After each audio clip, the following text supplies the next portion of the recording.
Hey guys, this is Joe Deckelmeyer with Screen Rant at San Diego Comic-Con 2023.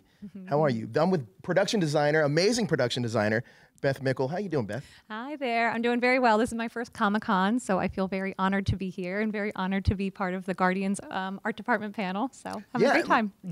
Guardians of the Galaxy is huge, but you've also worked on Guardians of the Galaxy's holiday special, Suicide Squad with James Gunn, Captain Marvel. Yes. But this was your third collaboration with James Gunn on Guardians of the Galaxy Volume 3, correct? Yes. Our the Christmas special and Guardians were kind of combined into one shoot, which was really nice, of one very, very long shoot. So that was my third project technically, but then on my fourth now as we speak. So I'm very, very blessed, very lucky. On your fourth, that means you're doing the new Superman film? That does mean I am doing the new Superman film, and it couldn't be more of an honor. So I'm very happy. My team, we're all very excited to be a part of the team. So, that is incredible. Well, I can't wait to see what Metropolis looks like. Now, you're no stranger to superhero movies, especially with James Gunn. Can you talk to me about the collaboration process working with James? Absolutely. We're very lucky that he comes with a crystal clear vision of what he wants his movies to be, and that's not often the case. A lot of times you're really finding it, or a lot of times the production designer and the costume designer find it for the director. And but he comes always with a brilliant first draft of the script, which is also very rare, and a really clear idea of how the movie's going to be shot, what he wants it to feel like. He has strong references. He has fantastical musical references, and he's really articulate about it. So it really lays out this wonderful roadmap for my team and me and the other creative departments to follow. And it always starts with, big, beautiful worlds, and we get to roll up our sleeves and come up with concept art and references and share them with him. And he gives great feedback, helps direct, but he also gives a lot of creative license, which is also rare, especially for somebody who has such vision. Sure. And so we actually all get to spread our wings and have a really great time while we're doing it, and all really feel like we contribute to it at the end of the day. That is incredible. Now, there's not many women that are department heads in these big tentpole movies, but you happen to be one of them. Can you talk to me about how we're starting to see the industry change in that way? Absolutely. It's been an honor and the biggest privilege of my career to be brought into this arena. But yes, 5, 6, 7 years ago, you didn't see women production designing superhero movies, production designing giant tentpole movies. And when I did Suicide Squad, I was the second woman in America to have done it. And I remember at the time, and still, the weight is huge. But it's also really important to me, to the department, to other female production designers, that those films go off successfully, that the studios end up having faith and trust in us to be able to do these. And so now you're starting to see, at least a third of, the bigger tentpole movies that have come out recently do have female names attached. And one of the things that's most important to me, knowing what a big position it is, what a big responsibility it is, I really prioritize hiring women and diversity in the art department. And I'm really proud to say that on Guardians of the Galaxy and on Superman, half of the art department was filled by women. And so it's great to start to see nice big ranges behind the camera as well. That is incredible. Thank you. Now, for those that are interested in getting in production design, what's a bit of advice that you would give them? Putting yourself out there and being very upbeat and positive. I feel I'm naturally upbeat, and I feel like that's really helped me in my career. But also just being willing to take a chance with absolutely anything. When I first started, I was literally dumpster diving to find set dressing. I was literally taking the trash out on set and emptying all the crafty cartons, and no job was beneath me. Sure. I was happy to be doing it all, and just knowing that I was a small part of a team and maybe the lower rung of a team, but just happy to be there. And I feel like that openness, that willingness really kind of led to doors being open. And then also just making sure I stayed in touch with folks that I worked with and who I respected and admired and hoped would one day direct. And I was really lucky that a lot of those folks ended up in those positions, were able to bring me along for the ride. That's awesome. Now, can you talk about creating the world of Guardians of the Galaxy for its third installment and the holiday special? Yes. So it was a wild journey from start to finish, and as you can see from the film, you go on this wild journey with the characters, and you visit a good handful of very different planets, very different visuals. And so we wanted to make sure each world was distinct and separate from the others that we were visiting. Each had its own personality, each had its own character. And in addition to that, we really love shooting in built sets and actually shooting against real scenery, and James really loves real scenery. So we had this great privilege of just being able to fill 12 stages with sets, which is just almost unheard of today.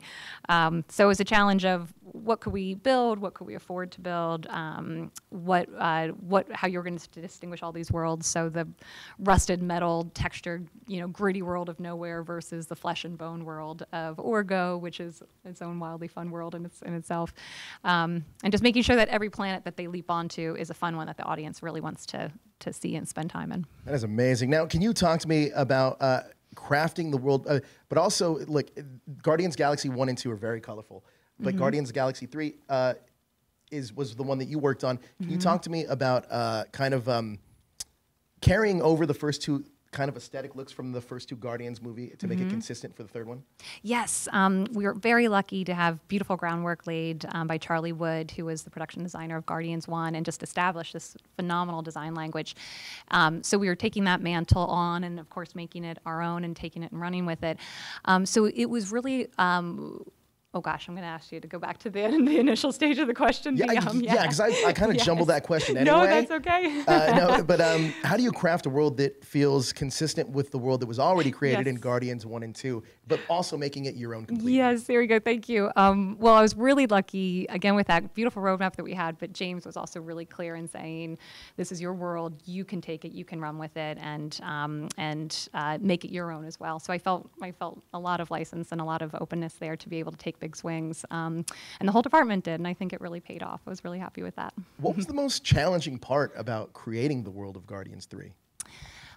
It was definitely Orgo. It was figuring out how to make meat and bone look appealing, and it was also convincing a lot of folks that was actually going to be a world that people would want to be in. I think it was brand new. We haven't really seen anything like it before. I think there was a lot of reservation, but I think that ultimately, we all said this is something original, and audiences are really going to respond to it. And I have to say, of all of the feedback I've gotten about the movie, most people ask about that. Now, this is that was your third collaboration with James Gunn. This is Superman's going to be your fourth, and this is your first time at Comic-Con. Do you take any inspiration for what you see with any of the fans that are out there with the cosplaying and just going down to the floor and exploring the world out here in Comic-Con? Absolutely, absolutely. Even just at the panel we just had for Guardians, a gentleman came up and he was wearing a T-shirt and had two pieces of fan art, printed fan art that were sold on the floor that were just different fan art illustrations of the four creatures from Guardians and the four baby animals that we spent a lot of time with, Rocket and his friends. And just seeing that and realizing how much those baby animal characters, left a mark and really got to people's hearts, and to the point where they ended up putting them on T-shirts, making these beautiful pieces of art. It just shows how much it resonates with fans and how important it is that we do honor to these great stories that people know, these characters, the canon, and so that Superman fans, years from now we'll be feeling like we did justice to this character in this world that they all really loved. Speaking of Superman, do you guys look at the comics and see the different iterations of Metropolis and kind of like pull from there, or is it something completely created, completely unique in James Gunn's vision? Well, with all of the movies, I'd say, Marvel, DC, we definitely go back to the comics, and it's a great reference. It's a great source of reference, and it's amazing. Both the MCU has just an endless universe of comics to peel through. And even if you're having brain fog and you're trying to figure out, what could such and such a spaceship look like or this planet look like, you can go back to comics, decades ago and find interesting lines, interesting details, interesting tech. And the same with the DC world. It's just the libraries are endless, and I'm always amazed to see the different artistic styles from decade to decade. And it's really exciting. And actually, it makes me wish that every movie I did had this long history and library of just beautiful artwork and beautiful lore to draw from, because it's literally endless. That is incredible. Now, Guardians of the Galaxy and Captain Marvel are really space journeys in the corner of the Marvel universe, whereas Suicide Squad was really grounded in the world, whereas I feel like Superman is a blend of both. How do you balance that?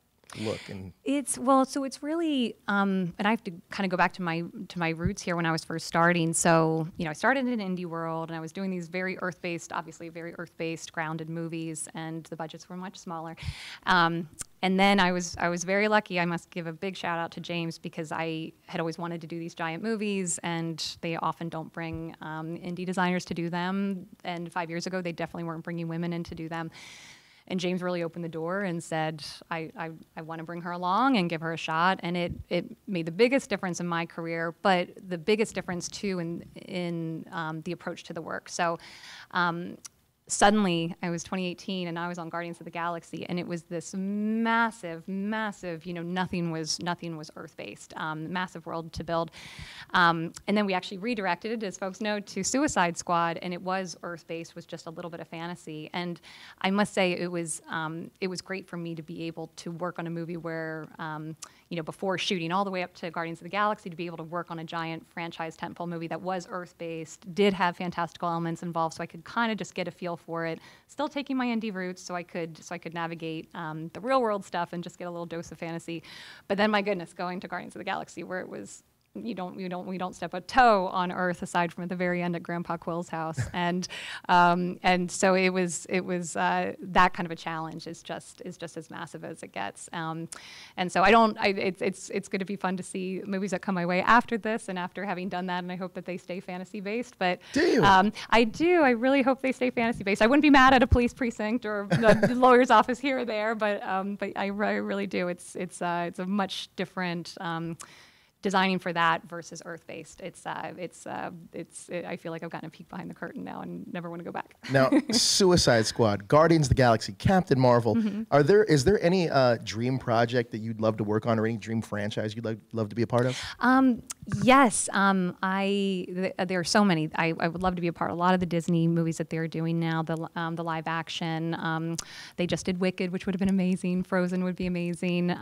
Wizard of Oz is something I've spoken with a studio about that's looking to do a revamp of that one of these days. And to me, I feel so lucky. 6 months ago, I was chatting when that was maybe going to be a possibility. It's now put on hold because of the strike. We'll maybe resurrect, but to have been talking about Wizard of Oz and then to have the phone ring for Superman, I just count my lucky stars every day. That's incredible. Now, with something like Superman, where do you draw inspiration from to start creating that world? It's just about everything. I can't speak about it too much at this point, but hopefully in 2 years I'll be able to sit with you right here and talk a whole lot about it. In Comic-Con 2025, we'll be able to chat more about Superman Legacy. I'll fill you all in on Superman 2025. Perfect. Beth, thank you so much for your time. We really appreciate you stopping by. Thank you so much. Thanks so much. I really appreciate it, and thank you guys. Really appreciate it. Thank you.